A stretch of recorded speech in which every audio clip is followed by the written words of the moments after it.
ഓം നമോ ഭഗവതേ വാസുദേവായ. ഹരിമുരളീരവത്തിലേക്ക് എല്ലാവർക്കും സ്വാഗതം. നാരായണായ നമ നാരായണായ നമ നാരായണായ നമ നാരായണ നാരായണായ നമ നാരായണായ നമ നാരായണായ നമ നാരായണ. ഇന്ന് നമുക്ക് 3ഉം 4ഉം ശ്ലോകങ്ങൾ നോക്കാം. ശ്രീമന് നാരായണീയം ദശകം 49 വൃന്ദാവന പ്രവേശം ശ്ലോകം 3. ബൃഹദ്വനം തത് ഖലു നന്ദമുഖ്യ വിധായ ഗൗഷ്ഠീനമഥ ക്ഷണേന ത്വദന്വിതത്വജ്ജനനീ നിവിഷ്ടഗരിഷ്ഠയാനാനുഗതാ വിചേലു. ഈ ശ്ലോകം എങ്ങനെ ചൊല്ലാമെന്നും അത് പിരിച്ചിട്ട് അതിൻ്റെ അർത്ഥവും നോക്കാം. ബൃഹദ് വനം അത് ചേർത്തിട്ട് ബൃഹദ്വനം തത് ഖലു നന്ദമുഖ്യ വിധായ ഗൗഷ്ഠീനം അഥ ക്ഷണേന ത്വത് അന്വിത ത്വത് ജനനീ നിവിഷ്ടഗരിഷ്ഠ അത് ചേർത്തിട്ടുള്ള വാക്കാണ്. യാനാനുഗത വിചേലു ലാസ്റ്റിൽ വിസർഗം, അപ്പോൾ വിസർഗത്തോടു കൂടെ നിർത്തണം. നമുക്കിതിലെ വാക്കുകളുടെ അർത്ഥം നോക്കാം. ബൃഹദ് വനം അതിൻ്റെ അർത്ഥം ബൃഹദ്വനം എന്നു പേരായ ഗോകുലത്തെ. തത് തൽ എന്നാണ് എഴുതിയിട്ടുണ്ടാവുക, തത് എന്നാണ് അത് ഉച്ചരിക്കേണ്ടത്. നമ്മൾ ആദ്യം തൊട്ടിട്ടേ പഠിച്ചതാണത്. തത് എന്നാണ് ഉച്ചരിക്കേണ്ടത്. ഖലു നന്ദമുഖ്യ നന്ദൻ തുടങ്ങിയവർ ത്വദന്വിതത്വജ്ജനനീ നിവിഷ്ട ഗരിഷ്ഠ യാനാനുഗത അങ്ങയോടുകൂടി അങ്ങയുടെ അമ്മ ഇരിക്കുന്ന ശ്രേഷ്ഠമായ തേരിനെ പിന്തുടരുന്നവരായി. ക്ഷണേന വേഗത്തിൽ ഗൗഷ്ഠീനം പഴയതുപോലെ ഗോഷ്ഠമാക്കി തീർത്ത്. അഥ അനന്തരം വിചേലു യാത്ര തിരിച്ചു. നമുക്കിതിലെ അക്ഷരങ്ങളൊന്ന് നോക്കാം. മൃദുവായിട്ട് പറഞ്ഞാൽ മതി. ബൃഹദ്വനം ദ്വ എന്നുള്ളത് പിരിച്ചിട്ട് ബൃഹദ്വനം.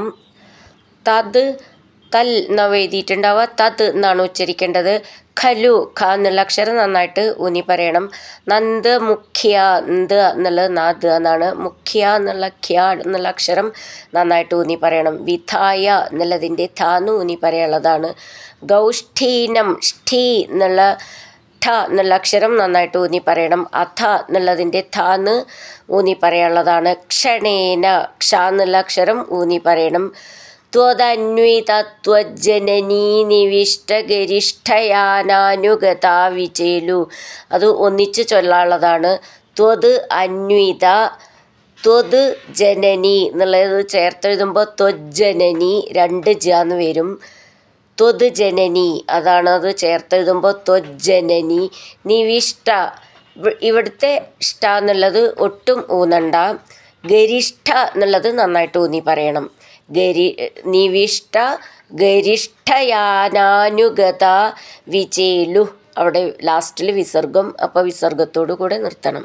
ബൃഹദ്വനം തത് ഖലു നന്ദമുഖ്യ വിധായ ഗൗഷ്ഠീനമഥ ക്ഷണേന ത്വദന്വിതത്വജ്ജനനീ നിവിഷ്ടഗരിഷ്ഠയാനാനുഗതാ വിചേലു.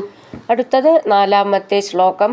അനോമനോജ്ഞധ്വനിധേനുപാളീഖുരപ്രണാദാന്തരതോ വധൂഭി ഭവദ്വിനോദാലപിതാക്ഷരാണി പ്രപീയനാജ്ഞായത മാർഗദൈർഘ്യം.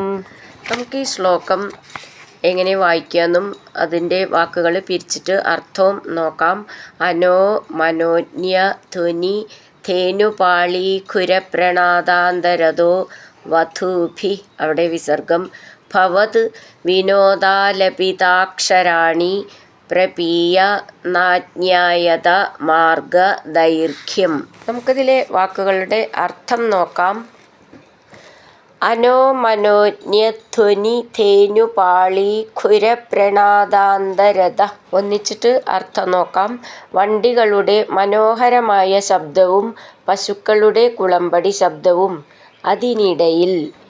ഭവദ്വിനോദാലപിതാക്ഷരാണി അവിടുത്തെ നർമ്മവാക്കുകളുടെ അക്ഷരങ്ങളെ പ്രപീയ ആസ്വദിച്ച് വധൂഭി ഗോപവനിതകളാൽ മാർഗദൈർഘ്യം വഴിയുടെ ദൂരം ന അജ്ഞായത അറിഞ്ഞതേയില്ല. നമുക്കിതിലെ വാക്കുകളിലെ അക്ഷരങ്ങൾ നോക്കാം. അനോമനോജ്ഞ ജ്ഞ എന്നുള്ളത് ജ ഞ എന്നാണ്. ധ്വനി എന്നുള്ളതിൻ്റെ ധ്വാന്ന് നന്നായിട്ട് ഊന്നി പറയണം. ധേനുപാളി എന്നുള്ളതിൻ്റെ ധേ നന്നായിട്ട് ഊന്നി പറയാനുള്ളതാണ്. ഖുര ഖു എന്നുള്ള അക്ഷരം നന്നായിട്ട് ഊന്നി പറയണം. വ്രണാദാന്തരതോ വധൂഭി അവിടെ വിസർഗം അപ്പം വിസർഗത്തോടു കൂടെ നിർത്തണം. വധൂഭി ധു എന്നുള്ള അക്ഷരം ഭി എന്നുള്ള അക്ഷരം നന്നായിട്ട് ഊന്നി പറയണം. ഭവത് എന്നുള്ളതിൻ്റെ ഭാന്ന് നന്നായിട്ട് ഊന്നി പറയാനുള്ളതാണ്. ഭവദ്വിനോദാലപിതാക്ഷരാണി ദ്വി എന്നുള്ളത് ഭവത് വിനോദാലപിതാക്ഷരാണി അങ്ങനെയും ചൊല്ലാം. ക്ഷ എന്നുള്ള അക്ഷരം നന്നായിട്ട് ഊന്നി പറയണം. പ്രപീയ ന അജ്ഞായത നാജ്ഞായത ജ്ഞ എന്ന് ഇവിടെയും അതേപോലെ ജ ഞ എന്നാണ്. മാർഗദൈർഘ്യം ഖ്യം എന്നുള്ള അക്ഷരം നന്നായിട്ട് ഊന്നി പറയണം. മാർഗ ഗ എന്നുള്ളത് മെല്ലെ ഊന്നി പറയണം. 2 ഗ എന്നുണ്ട്. മാർഗദൈർഘ്യം അങ്ങനെ നിർത്താം. അവിടെ വിസർഗം നീട്ടിയിട്ട് ഒന്നുമില്ല, അങ്ങനെ നിർത്തിയാൽ മതി. മാർഗദൈർഘ്യം. അനോമനോജ്ഞധ്വനി ധേനുപാളി ഖുരപ്രണാദാന്തരതോ വധൂഭി ഭവദ്വിനോദാലപിതാക്ഷരാണി പ്രപീയനാജ്ഞായത മാർഗദൈർഘ്യം. ഹരിനാരായണ ഗോവിന്ദ ജയ നാരായണ ഗോവിന്ദ ഹരിനാരായണ ജയ നാരായണ ഗോവിന്ദ ഗോവിന്ദ ഗോവിന്ദ.